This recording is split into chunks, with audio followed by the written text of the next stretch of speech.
G'day, ZiggyD here, back with some more Path of Exile news. Torment and Bloodlines will be ending in 2 weeks' time, March 23rd or March 24th, depending on where you live. However, we're not going to be moving straight into Act 4 because the next day, a combined Torment and Bloodline events will be starting. Now, these will be both hardcore and softcore 1 month sort of races for this combined league. I'm really happy we're seeing this. I love when they bring both of the league modifiers together because you start to get some really interesting sort of interactions between them that you couldn't get in the core leagues. For example, a Tormented Spirit flying into a nasty Bloodlines pack and being incredibly rippy. So I'll most likely be playing this 1 month league in hardcore probably because I think it's going to be extra challenging and exciting chasing those Tormented Spirits through those Bloodlines packs. So looking forward to that. Now there will be prizes for both of these hardcore and softcore Torment Bloodlines combined events. They will be similar but different prizes, and it will be possible to jump into both and potentially win both sets of prizes. Now this announcement gives us a bit of a timeline for when Act 4 might be coming. At the very least it means Act 4 is going to be coming in a month and a half's time. Now I expect maybe a little bit longer because there's usually a little bit of downtime between,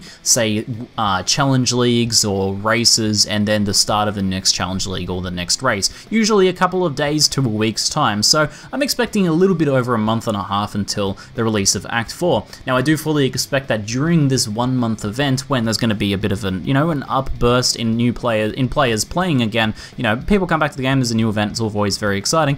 I think GGG is then going to take that opportunity to start releasing teasers for Act 4, so I imagine we'll start seeing some more and more significant teasers for what exactly Act 4 is going to be, and some of the new content we're going to be getting in about 2 weeks' time.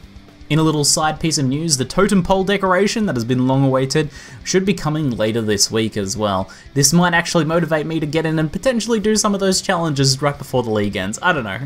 I do like the totem pole decoration. I think it's a rad idea.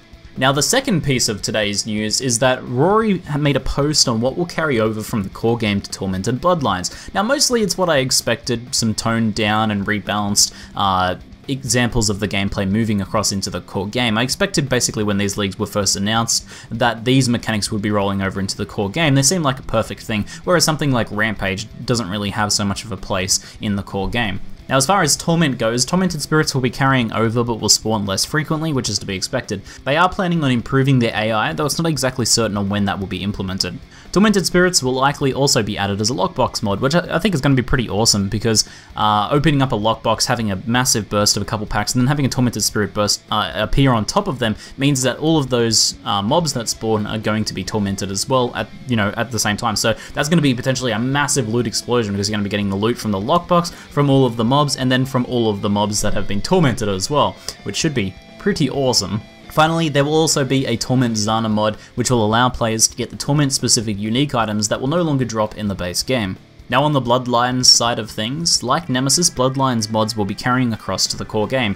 Rory said that they will spawn only occasionally like with the Nemesis mods, so every couple of blue packs you're going to see a Bloodlines mob. Now as with all leagues, Bloodlines will also become a Zana mod, allowing players to find and chance the Bloodlines only uniques as well, which will also no longer drop in the core game. Now here's an interesting little addition, some Bloodlines mechanics will also be converted to endgame map modifiers.